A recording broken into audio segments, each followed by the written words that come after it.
Our child's heaven anniversary, the day they went to heaven, is the hardest day of the year. It's so hard to make it through this day. July 1st is Sam's heaven day. And so we just made it through. And I wanted to hop on here to share with you how I made it through this day in hopes to give you an idea of something you might could do on your child's heaven anniversary to make it through that day, the hardest day of the year. I pray this episode blesses you.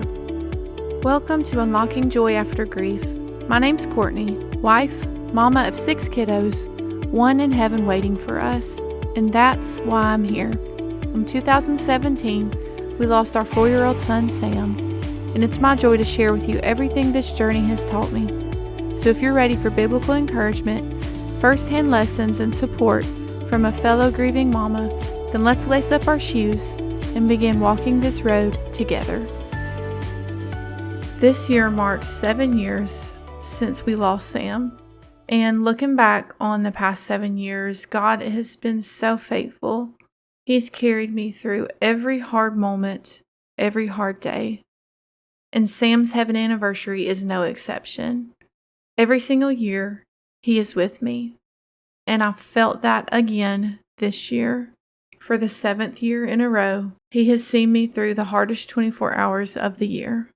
So I'm just going to kind of walk you through my day and kind of dissect it a little bit for you and give you some ideas of things that you could do, some tips that you can use for your child's heaven anniversary. So the first thing I did was I took the day off from work. A lot of times work is a really good distraction for me. If I'm having a hard day or a hard moment, it actually helps me to get through the day.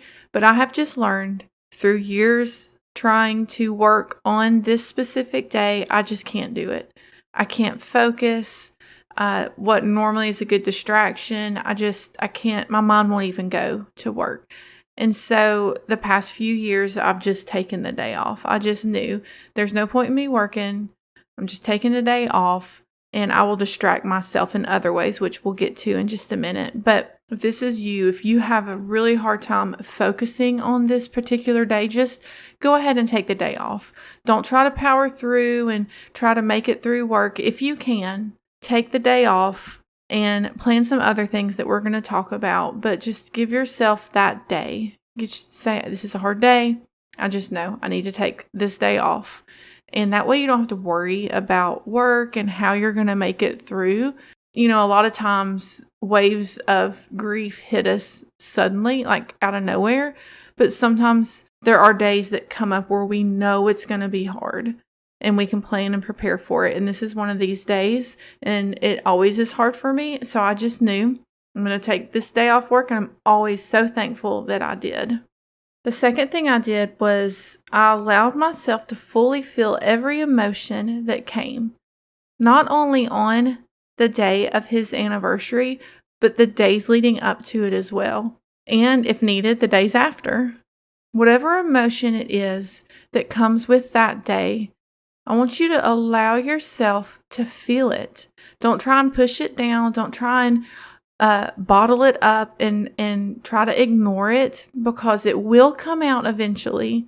And I know I've talked about this before on this podcast, but pushing down that emotion doesn't make it go away. It just kind of postpones it until it builds up so much inside of you that it has to come out. Like, you cannot stop it. And it'll usually be on something completely random, not even related to your child or anything like that. So when that emotion comes, if it's crying, if it's anger, whatever that emotion is, allow yourself, give yourself permission to feel it. For me, it was crying. And actually, it was more the day before. I did cry the day of that morning, but for me this year, it was the day before. And I didn't try and stop it. I just let myself just cry. But here's the key. You don't stop there. You don't camp out in that emotion. You need to feel it, but then work your way through it. Allow the Holy Spirit to pour His peace on your heart and your mind and help you to kind of move through that emotion so you can keep going. What we don't want to happen is we camp out in that sadness. Like if I were just to sit and let that sadness, that emotion take over, then that would lead me into depression. And I don't want to live there. I want to feel that emotion and allow it to just kind of do what it needs to do, and then keep going, keep working my way through it, and keep walking, taking those steps out of that emotion. So if you're like me and it's the days leading up to it that's hard, or the day of, or maybe it's the day after, just let those emotions come. Give yourself permission to feel whatever it is that comes, whatever emotion, and then just work your way through it and keep taking those steps through the day. The third thing that I did was planned to do something outside of the house. So I took off work, but I knew I did not want to just sit at my house all day long. That would not be good for me. It would not be good for me mentally or emotionally, just to sit and not do anything all day. So we planned to do something fun. And you can do this in celebration of your child. Is there something that they love to do while they were here? Do it. Plan it and do it in honor of your child, in memory of them. So this particular day, what we planned is to go to the pool. Then we went to Zaxby's in the town we used to live in, the town we lived in when we lost him. They were building a Zaxby's, and he was so excited to go eat there, and he never got a chance to. And so we went there to eat in honor of him, in memory of him.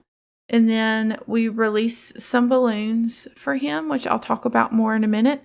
So I made these plans knowing, okay, I don't need to just sit here. We need to make plans. And if you don't get through all the plans that you make, that's okay. But at least you have something in place to say, okay, this is what we're going to do to get me out of the house, so I'm not just sitting here thinking about that day however many years ago. So for me, I wasn't thinking about July 1st, 2017, because that's where my mind would go. And so I planned things to just get myself out of the house. We didn't get to everything that I had planned. And again, that was okay, but it worked. It got me out of the house, gave my other kids something fun to do, and helped distract me. Which leads me to the next point is I distracted myself, not only by leaving and going to the pool and doing all these things, but also when I got home, because, you plan these things out of the house, but eventually you do have to come home. What we don't want to happen is for you to just sit there with nothing to distract your mind, because when it's silent, when it's still, your mind is going to go to that moment in time. And sometimes it's okay to think about that. There could be some healing that needs to happen. But for me personally, I really just need to keep my mind from going to that night, because it was a traumatic night for me. And so I did not want to just sit and think about it. And so if that's you, if you don't want to sit and think about that, then have distractions that you can do when you get back home too. For me, it was sitting on the couch and watching YouTube. I have I'm a homeschool mom, so I have some homeschool mom YouTubers that I watch, and just very uplifting content. You want to make sure you watch and fill your mind with things that are happy and upbeat. You don't want to sit and watch a sad movie on this day. That this is not the day for that. Actually, I would go ahead and tell you that you don't need to do that ever. You don't need to watch sad movies, because we have to live in sadness, so we don't want to add more to it. But especially on their heaven anniversary, let's watch things that are uplifting and happy and have a good ending and all that. So that's what I did when I got home, and it worked. I was able to just sit and watch, and I gave myself that permission. I was like, yeah, there's things that I could do around the house. I could be productive, but I didn't care, honestly, guys. I was like, this is an awful, horrible, no good day. And I just want to get through it. I literally just want to get through this day. I just want to survive. And so that's what I did. And I gave myself permission to just sit on the couch and watch YouTube for the rest of the night. And the girls played around me, and we made it. We made it through. So that's how I got through my day. A little bit of planning, a lot of distractions. And so to close it out, I want to give you 2 additional tips that might help you as you approach your child's heaven anniversary. The first one is I want you to have your lifesaver verse ready. And if you're new to me and new to this podcast, a lifesaver verse is basically just a Bible verse that you can cling to when those waves of grief start to hit and you feel like you're drowning. And I coined it lifesaver verse because of like the buoys that the lifeguards throw out to someone who's drowning. And that keeps you from drowning, that buoy. And that's what this Bible verse will be for you in your grief journey. It's something that you can hold on to when you feel like you're drowning in your grief. You can just repeat this verse over and over and over again, and it will keep you from drowning.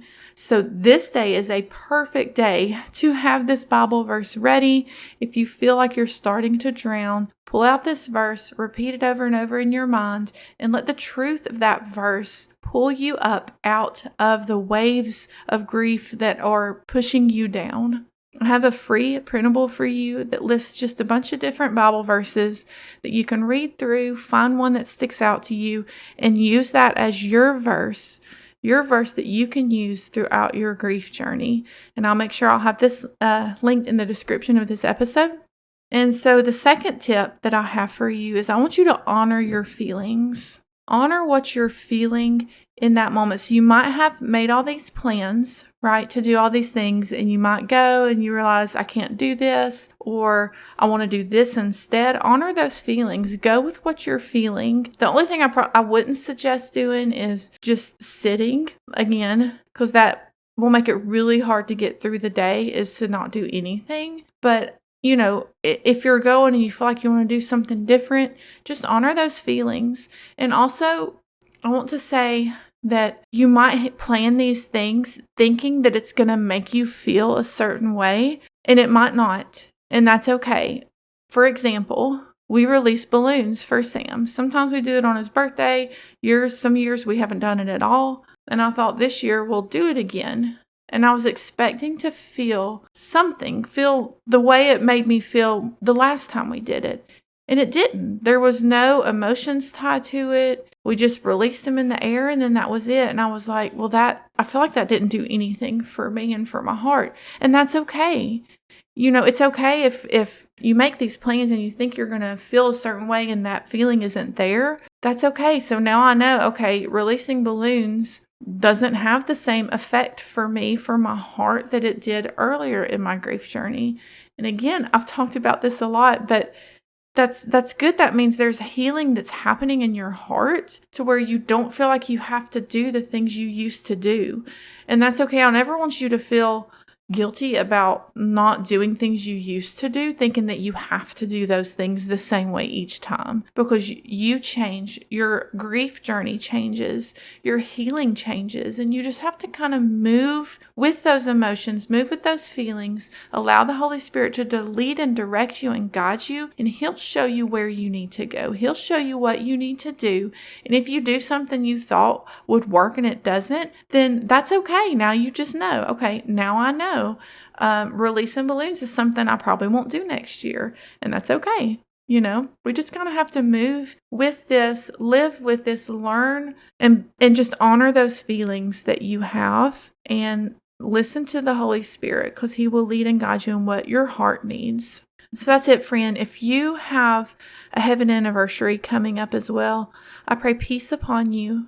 I pray peace upon your mind and your heart. I pray that you would feel Jesus so close to you every moment of that day, the hardest day of the year, that you would be able to feel your child so close to you, and that you will be able to make it through that day with Jesus' help. And one last thing that I want to remind you is that every year that passes, we're 1 year closer. So I'm now 1 year closer to seeing Sam again. And when your child's heaven anniversary hits, you're 1 year closer to seeing your child again. And oh, what a day that will be. I'll see you next week. Love you, friend. Hi, Mama. I hope this episode blessed you. If so, would you mind sharing it with a fellow grieving mama who may need some encouragement on her grief journey? Also, please take 30 seconds and leave a rating and a written review wherever you listen to this episode.